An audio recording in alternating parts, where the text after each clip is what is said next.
বিসমিল্লাহির রহমানির রহিম। আশা করি আপনারা সবাই ভালো আছেন। আল্লাহর রহমতে আমি অনেক ভালো আছি। আজকে আমি আপনাদের মাঝে নিয়ে বসেছিলাম একটি নতুন মন্ত্র। সেই মন্ত্রটি হলো অবাধ্য স্ত্রীকে বশীকরণ করার গুপ্ত মন্ত্র। হ্যাঁ, ঠিকই শুনেছেন। আজকের মন্ত্রের মেন টপিকটা হচ্ছে অবাধ্য স্ত্রীকে বশীকরণ করার গুপ্ত মন্ত্র। আপনারা যারা ইতিমধ্যে অনেকেই আপনার স্ত্রীকে বা আপনার প্রেমিকাকে বশ করার চেষ্টা করেছেন, যে সকল ভাইদের স্ত্রী কথা শোনে না, যেরকম আপনার স্ত্রী আপনার কোনো কথা শোনে না, আপনার সাথে ভালো ব্যবহার করে না, বাইরে পরকীয়া করে বেড়ায়, আপনি কোনো কিছু বলতে গেলে আপনার কোনো আদেশ মানে না, আপনারা যারা বশীকরণের কাজ করে তাদেরকে বশে আনতে চান, বাধ্য করতে চান, কিন্তু কাজ পর্যন্ত করতে পারেননি, তাহলে আজকে মন্ত্রটি আপনি একবার ব্যবহার করে দেখতে পারেন। এই মন্ত্রটি কিন্তু কোনো সাধারণ মন্ত্র না, এটি একটি গুরুমন্ত্র। আর গুরুমন্ত্র একবার যদি সঠিকভাবে প্রয়োগ করতে পারেন, ইনশাল্লাহ 100% গ্যারান্টি আপনার কাজ হবে। তাই এখন আর কোনো কথা না বলে মন্ত্র মেন টপিকে ফিরে আসা যাক। কীভাবে কী কাজ করেন সেটাই বলছি ভিডিওর মাঝে। মন্ত্রটি একটু ধৈর্য সহকারে দেখুন। আপনার সামনে যে মন্ত্রটি দিয়েছে এই মন্ত্রটিকে কাজ করার পূর্বে সর্বপ্রথম জাগ্রত করে নিতে হবে। জাগ্রত করতে হলে 108 বার মন্ত্র পাঠ করে জাগ্রত করে নেবেন, ঠিক আছে? পাক পবিত্র অবস্থায় শনি বা মঙ্গলবারে এটি জাগ্রত করে নেবেন। জাগ্রত করা হয়ে গেলে পরে আপনি প্রয়োগ করতে পারবেন। এটি অবশ্যই আপনি যে কোনো দিন প্রয়োগ করতে পারবেন, ঠিক আছে? তবে প্রয়োগ করার পূর্বে অবশ্যই আপনাকে পাক পবিত্র অবস্থায় নির্জন স্থানে গিয়ে প্রয়োগ করতে হবে, ঠিক আছে? প্রয়োগ করতে হলে কী করতে হবে? আপনার স্ত্রীর ব্যবহৃত কাপড়ের এক টুকরো আপনাকে অবশ্যই সংগ্রহ করতে হবে।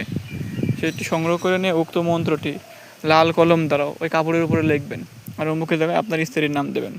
লেখা হয়ে গেলে দোকান থেকে আপনি 1 করো সিঁদুর নিয়ে আসবেন, ঠিক আছে? এবার এগুলো নিয়ে আর আপনি হাতে কিছু বেলের কাঠ নেবেন, ঠিক আছে? এগুলো নিয়ে আপনি নির্জন স্থানে চলে যাবেন। নির্জন স্থানে গিয়ে আপনি বসবেন, ঠিক আছে? আসন পেতে বসবেন। বসার পরে সামনে আগুন জ্বালাবেন। আগুন জ্বালানো হয়ে গেলে পরে ওই যে কাপড়ে আপনি মন্ত্রটি লিখেছেন ওই কাপড়টি সিঁদুর দ্বারা আপনি ডুবিয়ে নেবেন, ঠিক আছে? সিঁদুর গায়ে ছিটিয়ে দেওয়া হয়ে গেলে পরে আপনি 21 বার মন্ত্র পাঠ করে 21টি ফু দেবেন ওই কাপড়ের উপরে। ফু দেওয়া হয়ে গেলে পরে ওই কাপড়টি আপনি, ঠিক আছে, চোখ বন্ধ করে আগুনে ছেড়ে দেবেন।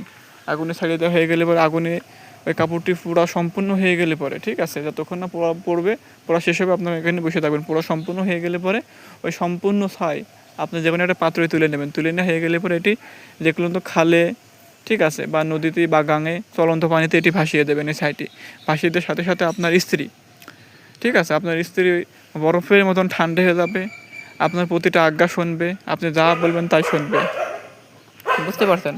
আপনার যে স্ত্রী আগে কোনো কাজ করতো না, আপনার কোনো কথা শুনতো না, সে আপনার বাধ্যকতা হয়ে যাবে। আমি যেভাবে বললাম এভাবে কাজ করেন, 100তে 100 গ্যারান্টি দিলাম আপনার কাজে সফলতা পাবেন। ওকে? আর হ্যাঁ, যারা আমার মাধ্যমে কবিরাজের তন্ত্রমন্ত্র কাজ করতে চান দেশ দেশের বাইরে থেকে 100% গ্যারান্টি সহকারে আমি কাজ করে থাকি। নিচে আমার নাম্বার দেওয়া আছে, আমার মাধ্যমে যে কোনো ধরনের কাজ করে দিতে পারবেন।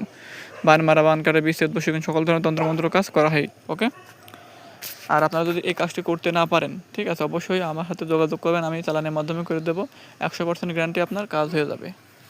এখন এই কাজটি করবেন কারা? যাদের প্রথমে বলেছি, যাদের স্ত্রী কথা শোনে না, আপনার স্ত্রী আপনার অবাধ্য হয়ে থাকে, আপনি ভালোবেসে বিয়ে করছেন বা অ্যারেঞ্জ ম্যারেজ করেছেন, ঠিক আছে?